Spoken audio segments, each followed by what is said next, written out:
آپ پروگرام دیکھ رہے ہیں براس ٹیکس اور میں ہوں آپ کی ہوسٹ معروف قریشی. ہمارے ساتھ موجود ہیں ہمارے اینالسٹ جناب زید حامد صاحب. السلام علیکم سر. ویورز، براس ٹیکس میں خلافت راشدہ کے حوالے سے ہم نے جو ایک سلسلہ شروع کیا ہوا ہے، آج اس سلسلے کی چوتھی کڑی ہے. ہم ایک انالیسز آپ کو دے چکے ہیں کہ خلافت راشدہ سے ہماری کیا مراد ہے یا یہ سسٹم کیسا تھا. آج ہم اس سسٹم کا کچھ کمپیریزن کریں گے اس دور میں جو باقی سسٹمز ایگزسٹ کرتے تھے ان سے. مزید آگے ہم گفتگو کا سلسلہ زید صاحب سے بڑھاتے ہیں. جی زید صاحب. معروف، جیسے آپ نے فرمایا کہ خلافت راشدہ کے حوالے سے ہمارا یہ سلسلہ چل رہا ہے، یہ ضروری ہے کہ اس سے پہلے کہ ہم خلافت راشدہ کے ایٹریبیوٹس اور اس نظام حکومت کی خصوصیات کو ڈسکس کریں، ہم تھوڑا کمپیریزن کرنا چاہیں گے کہ خلافت راشدہ جس دور میں پھیلی اور بڑی ہوئی اور قائم ہوئی، اس دور میں دنیا کے حالات کیا تھے. یعنی اس زمانے کے centre of gravity, power centre of gravity, economic centre of gravity, اور آج کی اصطلاح میں اگر کہیں کہ اس وقت دنیا کے پولز کیا تھے. یونی پولر اور بائی پولر ورلڈ کی آج کل بڑی اصطلاح استعمال ہوتی ہے. خلافت راشدہ کا کمپیریزن اس ایگزسٹنگ سسٹم سے کرنا اس لیے ضروری ہے کہ تاکہ آپ کو یہ اندازہ ہو کہ اس نظام میں کیا قوت اور طاقت تھی کہ اس نے اس زمانے کے تمام ایگزسٹنگ پاور سینٹرز کو ہلا کے رکھ دیا، بلکہ کچھ کو تو اڑا کے ہی. ویسی کیا قوت تھی، کیا چیز ڈرامٹیکلی ڈفرنٹ تھی، کیا مختلف بات تھی کہ اس زمانے کی دنیا نے اس سے پہلے یا اس کے بعد اس طرح کا کوئی نظام دیکھا ہی نہیں تھا. اور یہ کہ یہ نظام جب اپنے عروج پر پھیلنا شروع ہوا تھا، اس کا براہ راست تصادم ہوتا ہے اس زمانے کی عالمی طاقتوں سے. تو وہ عالمی طاقتیں بھی چوڑیاں نہیں پہنے ہوئی تھیں.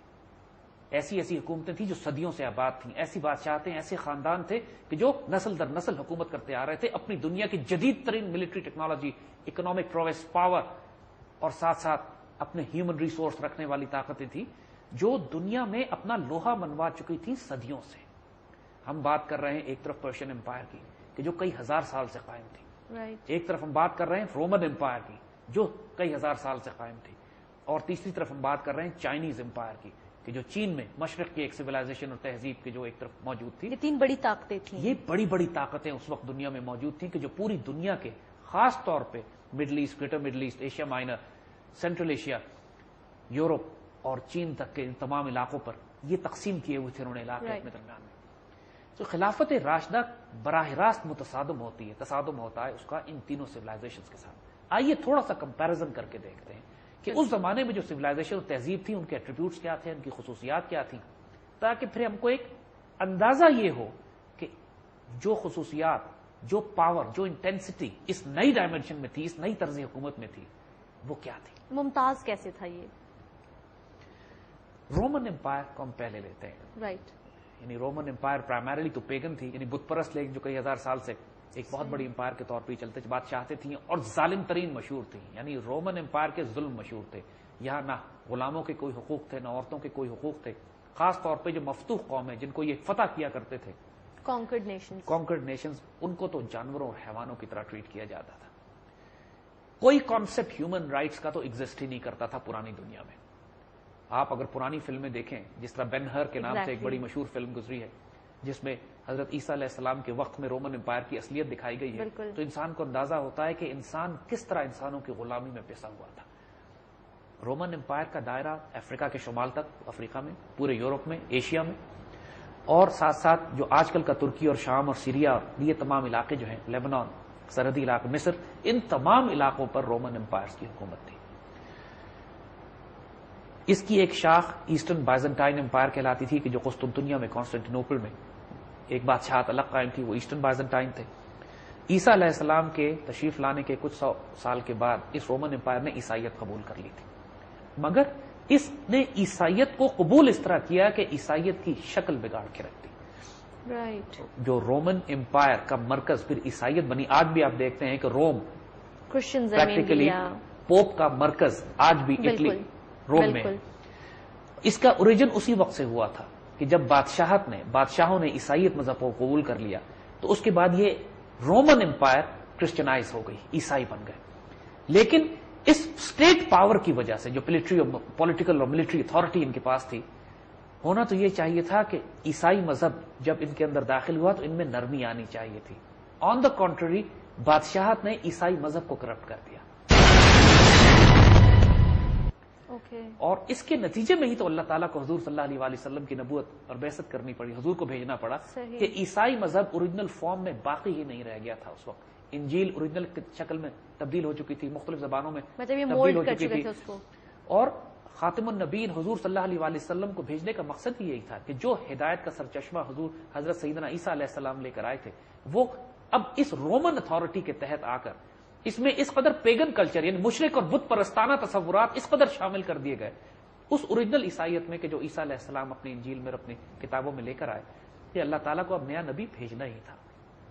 And that is why we find کہ جو ہیومن رائٹس کے تصورات تھے کہ اگر تمہیں کوئی ایک تھپڑ مارے تو تم دوسرا تھپڑ کو دے دو اور درگزر اور معافی کا معاملہ کرو, یہ تمام تصورات رومن امپائر سے ختم ہو گئے تھے اور یہ جابرانہ ظالمانہ ایک فرعون کی طرز حکومت پر بن کر پوری دنیا پر حکومت کر رہی تھی. صحیح بادشاہتیں تھیں, ظالم بادشاہتیں, شدید ظالم, یعنی اس حد تک ظلم ان کا ہوتا تھا جیسے ہم نے عرض کیا کہ انسان, یہی وہ رومن امپائر ہیں جس کے ٹریڈیشنز یہ تھے کہ گلیڈیٹرز کے آگے یہ انسانوں کو, بھوکے انسانوں کے آگے, بھوکے شیروں کے آگے انسانوں کو پھینک دیا کرتے تھے اور دنیا تماشا دیکھا کرتی تھی بیٹھ کے کہ انسانوں کو وہ ہڑپ کر رہے ہیں اور غلاموں کو آپس میں جنگ کروا کے قتل کرواتے تھے. آج بھی اگر آپ روم میں جائیے تو وہاں سارے ان کے تھیٹرز بنے ہوئے ہیں جو انسانیت کی جو تذلیل, جو ظلم جو انسانوں کے ساتھ ہوتا تھا, انتہا شدید. اور وہ سارے ٹریڈیشنز عیسائیت قبول کرنے کے باوجود رومن امپائر نے وہ ٹریڈیشنز قائم رکھے ہوئے تھے. انسان تو انسان تھا ہی نہیں, ظلم کی کوئی حد نہیں تھی جو برپا نہیں ہوتی تھی رومن امپائر میں.